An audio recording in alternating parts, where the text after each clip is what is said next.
What's up, my comic comrades? It is no secret that Batman has had many copycats over the years, with some being more successful than others. Either way, it could be argued that Batman has more copycats than any other superhero, but you know what they say, imitation is the most sincere form of flattery. So let's take a look at some of the most obvious, not so obvious, and sometimes ridiculous Batman copycats. Now, this should go without saying, but every copycat character mentioned today will be a character that was created after Batman. Also, for full disclosure, it has to be noted that Batman himself is something of a copycat of pulp comic detective characters that came before him. But the inspiration for Batman is not as clear-cut as some of the Batman copycats we're gonna highlight. So kicking us off is the most glaring Batman copycat, Green Arrow. Already, I could feel that half of you completely agree with this, but the other half of you are like, what? He's an archer. Well, let's break it down. First and foremost, you have the obvious comparisons. They're both non-superpowered vigilantes in a universe filled with heroes that have godlike abilities. Both Batman and Green Arrow heavily rely on their exceptional physical abilities, intellect, strategy, and advanced tech to fight crime. You could argue that lots of street heroes don't have superpowers and rely on their physical abilities and gadgets to fight crime, but here's where it gets way too similar. As we all know, Bruce Wayne is a billionaire playboy who uses his wealth to privately fund his alter ego Batman. Well, guess what? Same exact thing for Green Arrow. Oliver Queen is also a billionaire playboy who uses his immense wealth to fund his vigilante endeavors as Green Arrow. Both Bruce Wayne and Oliver Queen even have tragic backstories that set them down the path to becoming some of the world's greatest vigilantes. We all know Batman's parents were shot down in Crime Alley when he was a kid, which set him down the path to become Batman, swearing to protect the innocent. While Green Arrow was stranded on a deserted island and had to learn survival skills to defend himself from various threats. Along the way, he witnesses a ton of injustice and corruption, which made him decide to use his newfound talents to stop crime once he's able to make his way back to Star City. So they both have loss and struggle before using their abilities to become a hero. And as I briefly mentioned earlier, both use their immense wealth to use the most advanced gadgets money can buy or create.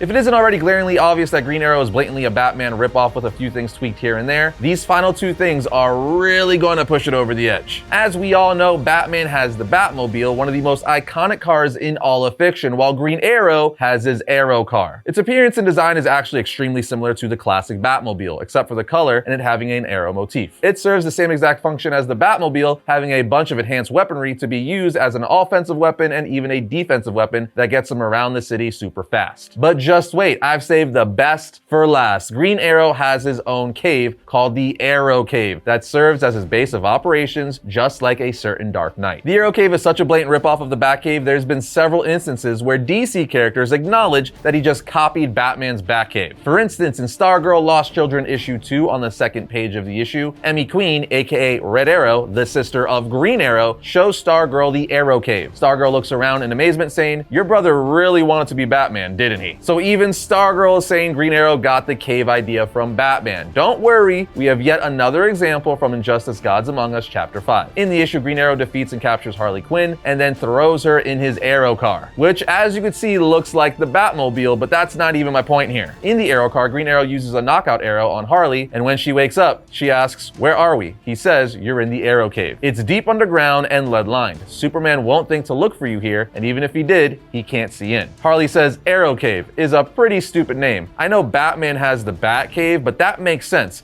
Bats live in caves. Arrows don't live in caves. They're inanimate objects. They don't live at all. Why don't you call it the Quiver? Green Arrow initially gets mad before saying, that is actually better. The point is, even DC Comics themselves know the two are very similar. But we spent too much time on Green Arrow. There's more Batman copycats to talk about, so let's move on. The next Batman copycat is one of my all-time favorites, and that is Darkwing Duck. Darkwing Duck is easily one of the best animated series to come out of the 90s, and one of the things that makes him so awesome is that he's a DuckTales Disney version of Batman.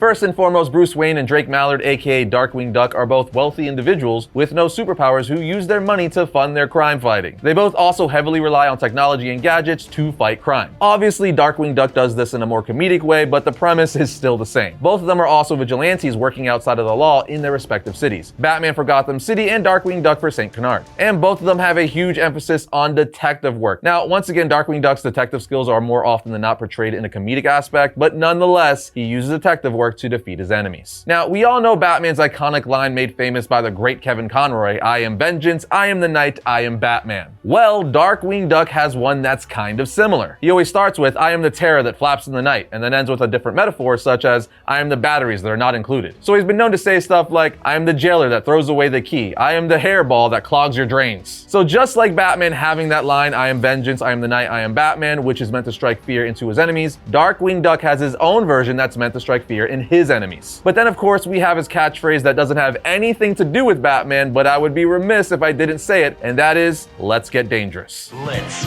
get dangerous. But on top of all that, Darkwing Duck's visuals were blatantly inspired by Batman. What I'm saying is we need a Batman Darkwing Duck team up. Stranger things have happened. I need it. Anyway, next up we have Night Owl from The Watchmen. Yet again, like Batman, he is a highly skilled, non-superpowered vigilante that runs around in a cape and cowl fighting crime with gadgets, hand-to-hand combat skills, and intelligence. What you're gonna notice as this goes on is that Batman essentially made famous the vigilante non-powered superhero that uses gadgets to fight crime. Were there characters that were like Batman before Batman, such as Green Hornet? Sure, but Batman perfected it and brought its fame to a whole new level, thus everyone wanted to copy it and make their own version of the character and archetype. But the thing that makes Night Owl such a crazy copycat is that they are both published by DC Comics. But to be fair, Watchmen is its own thing outside of the normal DC superhero universe that consists of Superman, Batman, Wonder Woman, and so on. Although Dr. Manhattan did recently cross over and was revealed to be responsible for the creation of the New 52, but again, they began as separate universes. Now what's even crazier is the fact that when you look at Night Owl, you obviously think his visual appearance is based off of Batman, but that wasn't actually the case. He wasn't made to look like Batman. In fact, he's supposed to be a copy or homage to Ted Kord Blue Beetle, which was stated by Night Owl creator Alan Moore in an interview, which makes total sense. Both Night Owl and Blue Beetle have a bubble-shaped aircraft, they don't have superpowers, and they use martial arts skills and gadgets to fight crime. But with that said, you could see why most people assume he's a copycat of Batman. So even though Night Owl isn't technically a Batman copycat, their similarities are undeniable. They both have layers under their house, they're both non-powered vigilantes, they both have epic vehicles they use to get around, and both have the nocturnal animal theme going on. The sheer fact that if I didn't mention Night Owl, people would undoubtedly say, "What about Night Owl?" in the comments earns him a spot on this list. Moving on, I know you're expecting me to talk about Moon Knight being a copycat of Batman, as people often like to say that, but I never saw him as that much of a Batman copycat. I mean, there are similarities, sure, but there's so much that differentiates Moon Knight, like his overall backstory and origin, or the fact that he has actual superhuman abilities and is the avatar of the moon god Khonshu. When you really break it down, I think the similarities stop at they're both caped crime fighters. Anyway, just wanted to mention that because I know people would bring it up if I didn't, but if you want another solid copycat, look no further because we have Midnighter. Midnighter was created for the Wildstorm universe, which is also owned by DC Comics. Midnighter is essentially a more violent, enhanced version of Batman, both being exceptional combatants. Each of them are tactical geniuses able to analyze any situation to come up with strategies to achieve their goals, and both have a dark brooding persona, often operating in the shadows, having a reputation for striking fear into their enemies, using intimidation as a tactic to fight crime. But what possibly makes Midnighter so much like Batman is his tragic backstory. Like I've said, we all know the only reason why Bruce became Batman is because of the tragedy of him seeing his parents killed before his eyes when he was a child. Well, Midnighter's origin involves a tragic upbringing along with him getting genetic enhancements. The point is, the tragedy and events in his life led him down a path to where he wants to protect humanity with his skills and abilities. If that's not Batman, I don't know what is. I will say we're probably going to do a History of Midnighter episode at some point, considering he's part of the Authority, and as we know, James Gunn is bringing the Authority into the DCU, giving them their own film. The next copycat we have is Mark Millar's Nemesis. All Nemesis really is Batman if he used his wealth and skills to be a supervillain. When it comes down to it, he's really an amalgamation of Batman and the Joker, a rich playboy who loves committing crimes and killing people for the fun of it. But I gotta say, this is one of the best copycats of The Dark Knight because it asks the question, what would happen if Batman turned into the Joker? Even Nemesis's origin is a twist on Batman's. Nemesis gives us his supposed origin in issue 2 of the series, saying, "My parents had been running a hunting club for 15 years, involving teenage runaways and rich friends. The scandal ripped our lives apart. I lost everything and was adopted by my father's saintly brother when he took control of our billion-dollar electronics empire. Bored with his endless choir practice and impeccable manners, I ran away and traveled the world learning at the feet of its magnificent bastards. By 12, I was a gang lord. At 15, I was Asia's largest drugs exporter. At 23, I headed a death cult and was finally ready to honor my mother's dying wish." But then we see what his mother's dying wish was, as she says, "I want you to destroy that clever policeman, my darling. Blake Morrow is the one who stopped the champagne." At which point Nemesis says, "Nemesis was born." So much like Batman, Nemesis deals with loss, comes from an extremely rich family, and is adopted by someone close to the family, in this case, his uncle. At which point he leaves to travel the world, but instead of traveling the world to hone his body and mind into a weapon for good, he travels the world to hone his body and mind as a weapon for evil to get back at the police and justice system, who stole his childhood. With all that in mind, it's easy to see how he's just an evil Batman. Now that brings our list to a close, but before we wrap up, we do want to add some honorable mentions like Nighthawk from Marvel, Big Daddy from Kick-Ass, and some would argue Daredevil. But what do you guys think of our list, and are there any characters you would add? Let us know who and why in the comments below.